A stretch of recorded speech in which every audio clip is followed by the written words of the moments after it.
Olá, eu sou o professor Dionísio Carmo Neto e dirijo o portal Latin Science. Agora eu vou explicar a vocês, autores, editores, reviewers, como ocorre o processo de análise de um manuscrito no portal. Antes de explicitar cada um dos passos, é preciso se ter em mente alguns aspectos importantes. O primeiro passo é o autor ter o manuscrito pronto. Portanto, nesse estágio, ele já passou pela fase de ter pensado sobre o que iria escrever, quanto tempo passaria escrevendo, que abordagem pensava em dar, em onde iria conseguir os dados, quem o orientaria, se fosse o caso, e como conseguiria financiamento. Bem, mesmo vencidas estas etapas, o autor ainda precisa se dar conta de algumas coisas importantes. Por isso, algumas perguntas chaves precisam ser respondidas. Entre elas estão as seguintes: que alcance tem o meu ensaio? Ele tem utilidade local, nacional ou internacional? Em que língua o que eu escrevi deve ser publicado? Preciso traduzir?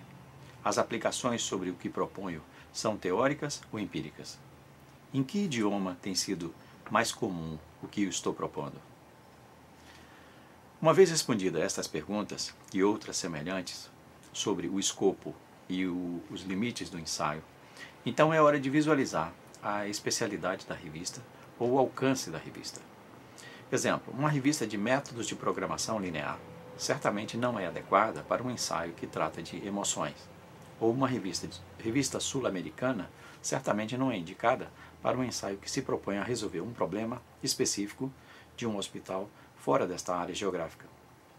Apesar disso, parecer óbvio, é comum este tipo de erro e explica uma boa parte da recusa de publicações em revistas científicas. Em outras palavras, isso significa que a escolha da revista é muito importante. Contudo, a seleção da revista não está apenas no nome que ela tem, mas sobretudo no foco que a ela foi dado. Por isso, é fundamental que o autor observe o foco da revista, o que ela publica e que tipo de ensaio ela está interessada em publicar. Alguns autores, ao invés de lerem os focos das revistas científicas, sobretudo porque muitas delas não têm isso explícito, preferem apenas observar os artigos semelhantes ao seu, abordagens, métodos ou algo assim, e então submetem os seus manuscritos. Esta é uma alternativa para os autores mais experientes. No portal Latin Science, todos os focos das revistas são claros, objetivos e restritos. Eles informam sem distorções, preconceitos ou vieses os seus interesses, alcances e superposições, inclusive as audiências mais prováveis. A razão de se fazer isso é muito óbvia. É ajudar o leitor que busca por literatura sobre certos tópicos expressos em palavras-chave. E quando os ensaios não são suficientemente claros, eles induzem erroneamente aos autores a submeterem seus manuscritos a estas revistas. Porém, os autores podem e devem indicar as revistas de suas preferências. De um lado, tais indicações ajudam aos editores. De outro lado, isso demonstra que, tendo o manuscrito qualidade, ele será publicado. Alguns autores mais jovens, no ofício de publicar, se desesperam para obter logo uma resposta da revista, tanto porque o conteúdo do manuscrito pode prescrever, quanto porque gostaria de usar, referenciar ou divulgar seus ensaios em outras ocasiões ou interesses. Com isso, quando o autor envia um manuscrito para apenas uma revista, ele é obrigado a ficar muito tempo aguardando por uma resposta da revista. Ou seja, ao enviar o manuscrito para uma outra revista isolada, algumas vezes ela leva vários meses para responder se vai ou não publicar o ensaio. E se vai, quando? Porque já tem manuscritos suficientes para o próximo ano, por exemplo. Isso tanto atrasa as publicações, quanto deixa pendente as pesquisas de outros usuários, bem como autores, muito ansiosos e cheios de incertezas. O portal Latin Science resolveu esta questão do seguinte modo: não há atrasos na publicação e, em princípio, todos os ensaios são publicados. Ademais, o processo de manuscrito é sequencial e ininterrupto, sem espera, sem correios, sem greves e sem férias. O gerente de conteúdo do portal está atento a tudo isso e acompanha e controla os prazos dos editores. Bem, dito isso, é hora de indagar. Sim, mas posso escolher mais de uma revista ao mesmo tempo para a publicação do meu ensaio? Sim. O portal dá oportunidade ao autor de escolher até 5 revistas do hall de suas preferências no mesmo idioma. Uma vez escolhidas, o manuscrito vai para a primeira revista escolhida e só vai para a segunda ou outra se o conteúdo, a abordagem, o método ou outro item dentro do seu foco de fato não couber ou não se adequar à revista anterior. O erro de se selecionar uma revista indevida é muito mais comum do que se pensa. Muitas vezes isso acontece apenas porque o autor está interessado em revistas cujo fator de impacto seja elevado.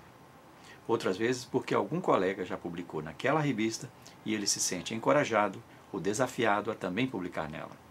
Ocasionalmente, um autor escolhe as revistas de modo aleatório, porque ainda não publicou muito, e então apenas sugere uma ou outra revista, sem de fato saber se seu manuscrito será ou não aceito. Há também casos de autores que estão em busca de diversidade. Querem ser conhecidos em muitos espectros de revistas, e assim, cada vez que vão publicar, escolhe uma revista distinta. Percebem-se casos também em que algum autor, por ter enviado seus manuscritos a muitas revistas e elas recusaram os seus manuscritos, ele informa desconhecer os critérios ocultos que as revistas ou editores utilizam para publicar seus ensaios. E há também a situação do autor que, por ter escrito o manuscrito em parceria, sente-se influenciado pelos seus coautores a preferir uma revista ou outra. Enfim, inquestionavelmente, há uma variedade de razões de por que o ensaio pode ou precisa ser encaminhado a outra revista mais adequada. Mas note-se que isso não é nenhum demérito ou desconsideração ao autor. Ao contrário, uma indicação mais adequada ajuda a indexar revistas em diferentes bases de dados no mundo e também aumenta a chance dos ensaios serem citados, já que estão colocados em lugares mais estratégicos de serem vistos, lidos, referenciados e citados. Ora, esta explicação passa ao autor uma enorme tranquilidade. Do lado do autor, ele fica sabendo que seu manuscrito será publicado, ainda que não seja necessariamente numa das revistas de sua preferência. Quando ele faz o upload, a sua ordem é clara, mas ele está consciente de que poderá ser melhor. Do lado do editor, ele recebe e analisa brevemente o abstract e avalia a adequação do ensaio à sua revista. Se não se enquadra, este editor rejeita o ensaio e assim automaticamente passa ao editor da revista seguinte. Esse processo segue até a 5ª revista. Todos os editores têm a mesma atitude. Veja que não se trata de dizer que o ensaio está mal escrito, não é bom, ou que o editor não acredita ou não gosta daquele tópico ou daquele autor. Este fato passa distante e não é considerado porque o critério fundamental é o de aderência do manuscrito. Por isso, o de conformidade do manuscrito ao foco da revista. Pronto. E agora, no portal, ocorre um outro fato inovador na publicação de revistas científicas. Digamos que um dado autor marcou as 5 primeiras revistas de sua preferência quando foi fazer o upload. Mas, precisamente porque não havia conformidade do foco, da abordagem ou do método dentro do foco, ou outra razão, o manuscrito não foi aceito por nenhuma das revistas selecionadas pelo autor. Em tais casos, o ensaio vai para um showroom de editores, um lugar especial. Assim, N-5 editores do portal irão ver o manuscrito e pelo menos um deles vai baixá-lo para a sua revista. Uma vez baixando, é nela que o artigo será publicado, e então começa-se o processo de análise propriamente dito, enviando-se o manuscrito aos reviewers especializados.